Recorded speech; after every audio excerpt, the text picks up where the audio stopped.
Hello दोस्तों, जय श्री श्याम। दोस्तों, आज हम बात करेंगे बीटी के बारे में।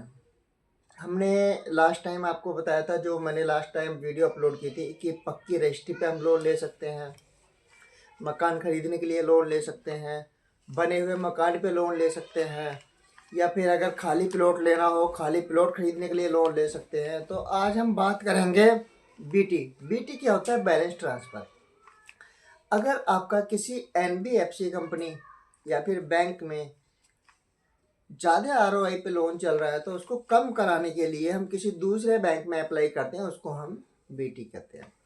बीटी का मतलब होता है बैलेंस ट्रांसफ़र, यानी कि आपका किसी बैंक में 15 लाख, 14 लाख, 20 लाख रुपए का लोन चल रहा है, तो उसको हम किसी दूसरे बैंक में ट्रांसफ़र कराएंगे तो उसे हम बीटी कहते हैं। ये बीटी हो गया। बीटी का मतलब होता है कि जैसे बैलेंस ट्रांसफ़र किसी दूसरे बैंक में, बीटी हम क्यों कराते हैं? बीटी कराने के लिए हम दूसरे बैंक में जाते हैं, तो उसमें आरओआई कम कराने के लिए, रेट ऑफ इंटरेस्ट कम कराने के लिए हम दूसरे बैंक में अप्लाई करते हैं, जिससे हमारा बीटी होता है।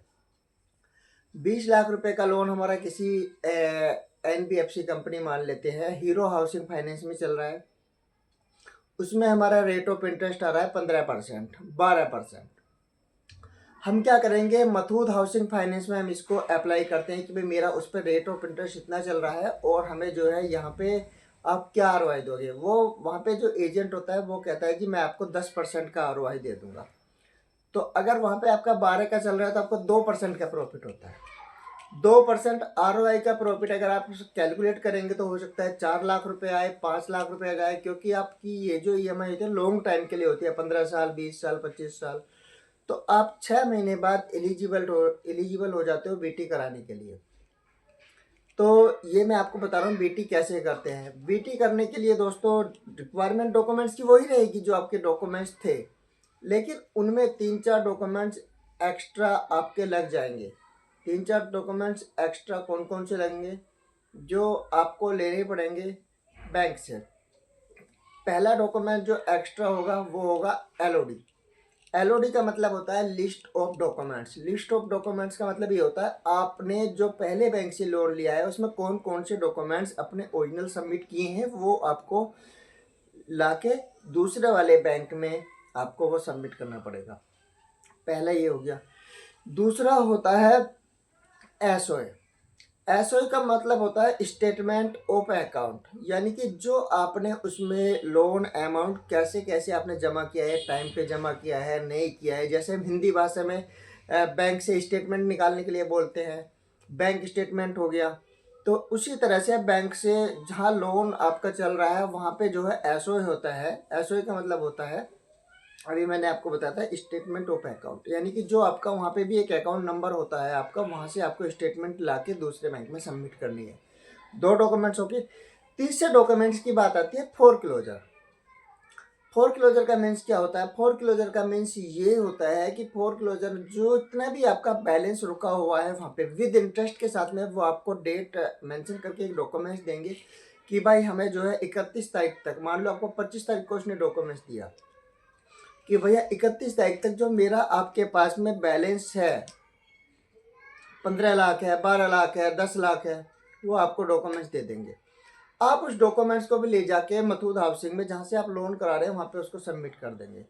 जैसे ही आपका वहाँ पे सबमिट हो जाएगा, 3 डॉक्यूमेंट सबमिट हो गए, तो वो उतने ही अमाउंट का आपका बैलेंस का वहाँ पे चेक बना के सबमिट कर देंगे जिस ब्रांच में आपका वो चल रहा था। तो दोस्तों, ये 3 डॉक्यूमेंट्स बैंक आपको किस बेस पे देता है? बहुत सारे बैंक कहते हैं कि भैया मुझे जो है बैलेंस ट्रांसफ़र करवाना है, तो बैलेंस ट्रांसफ़र कर तो देते हैं, लेकिन वो इसलिए आपको ये 3 डॉक्यूमेंट्स नहीं देती जिससे कि उनका बिजनेस अपने बैंक से लेकर दूसरे अदर बैंक में चला जाता है। अदर बैंक में जब उनका बिजनेस जाएगा तो उनका लॉस होगा, तो इसीलिए वो आनाकानी करते हैं, बोलते हैं पहले सैंक्शन लेटर लेके आओ, या हमारे यहाँ 15 दिन का टाइम लगेगा, या हमारे यहाँ 20 दिन का टाइम लगेगा। तो आपको सबसे बढ़िया है कि आप इनकी कंप्लेंट सीनियर से कर सकते हो, आरबीआई से कर सकते हो, जिससे कि ये डॉक्यूमेंट्स आपको जल्दी जल्दी प्रोवाइड कर दे। ऐसा कोई रूल नहीं होता है कि भैया आपको सैंक्शन लेटर दिखा के ही वो ये 3 डॉक्यूमेंट्स देंगे, क्योंकि हर कोई बैंक ये बोलता है कि भैया हमारे यहाँ पे जो है बिजनेस चला जाएगा। तो बिजनेस जाने के डर से वो डॉक्यूमेंट्स आप लोगों को शेयर नहीं करते हैं। तो और बाकी डॉक्यूमेंट्स वही रहेंगे। डॉक्यूमेंट्स के ऊपर दोस्तों मैंने एक आपको अलग से बनाया हुआ है।